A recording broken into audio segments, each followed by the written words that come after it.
And a good day, all of you. Jean Henderson Pierre, the Beverage Ramble, back again with you. Another Beverage Ramble edition today from our friends at Stone. This is the Ruination Double IPA. Comes in at 8.2% ABV. This beer was discontinued back in 2002. Had been around because it's been discontinued, but then there was a big push by a lot of the fans of the beer to kind of bring it back, and Stone decided, and maybe because of their ownership now, their current ownership decided to bring it back. More on that coming up. I remember seeing this for a while. This is going back in the early days, but I never really paid much attention to it again. I'm just a guy who was drinking, whatever. A little bit of this, a little bit of that, but mostly light beers at the time and cheap stuff, but still drink some of the cheap stuff now. But in any event, so decided to bring it back, and so far has done quite well. Gets 95 score on Beer Advocate, 4 out of 5 on Untappd. As you can see what the IPA looks like. Wonderfully delicious and intensely bitter flavor of refreshing malt base.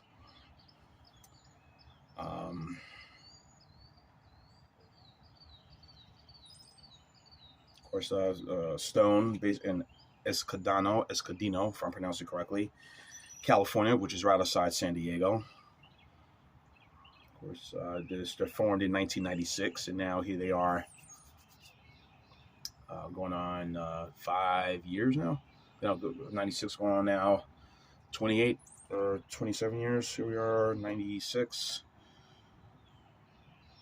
29, will be 29 years now.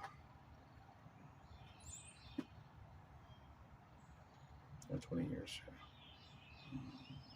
Yeah, 28 years, excuse me. What I'm talking about. 28 years now. Oh. So that's what the beer looks like. Very beautiful color, very nice little head. Of course, Stone IPA, one of their more well-known ones. Stone Enjoy By, which is another IPA. Stone Delicious. Several IPAs they put out. I mean, there's like a lot of them they put out. So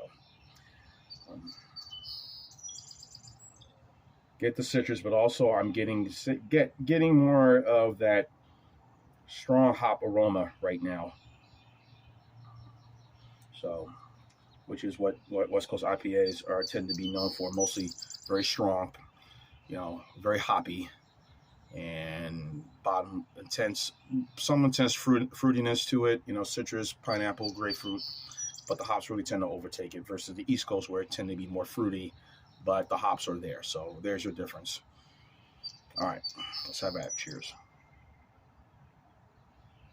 A lot of very good head retention on this one. Yeah, right. It is bitter. It has a little piney aftertaste to it right now. Beautiful head right here. How good this thing looks. So.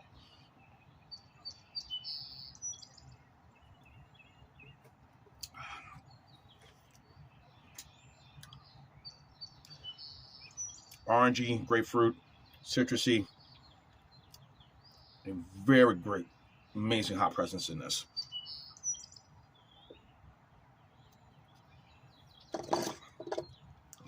I know people don't like the devil worship or the look of the devil,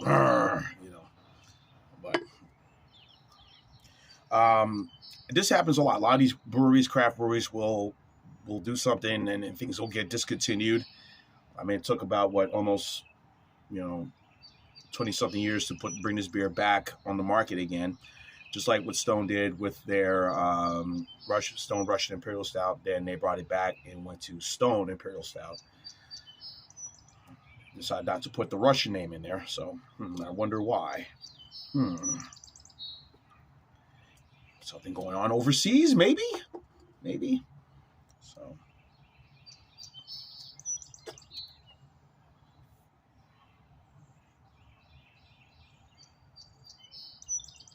So, very hoppy, very piney, very bitter, which is a good thing. Again, when they say it's bitter, it's good. So just don't let that thing, infiltrate your decision on buying this or trying this or not. Most IPAs tend to be not most, but some that's a good 65-70% can be have a good piney bitter finish to the end, which is okay when it comes to this style. So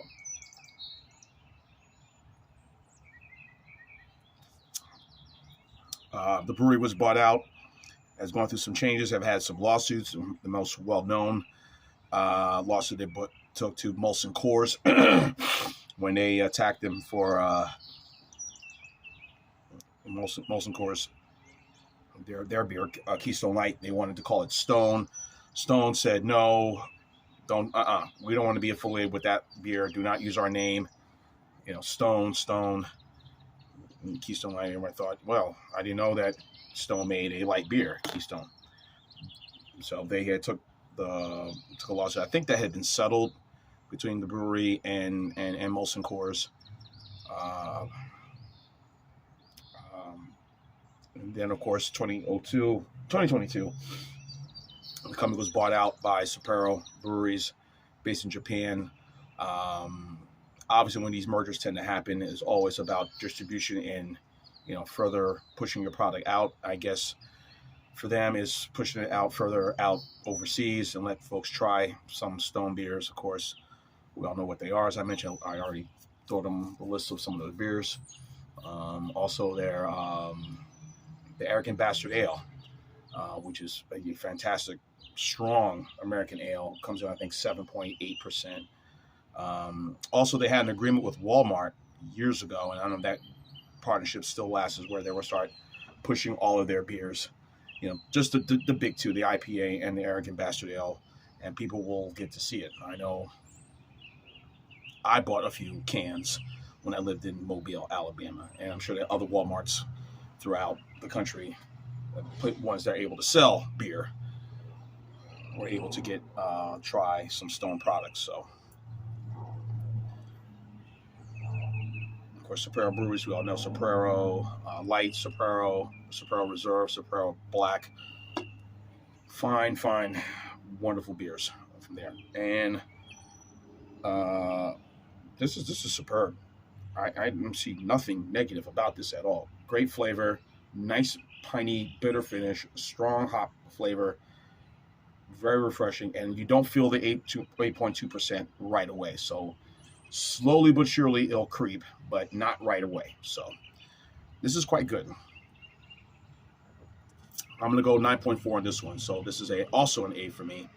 9.4 for the Stone Ruination IPA, double India Pale Ale. So check it out at your local grocery store, supermarket, package store, or swing by the Stone Brewery in San Diego, California, and pick one up, or try it on draft. I'm sure it'll be wonderful on draft. Definitely try it. You'll like it. Trust me, you will. Yay.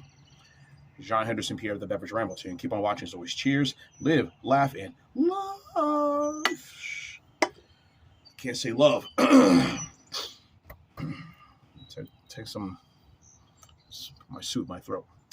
Ruination IPA. It's wonderful today. Yay.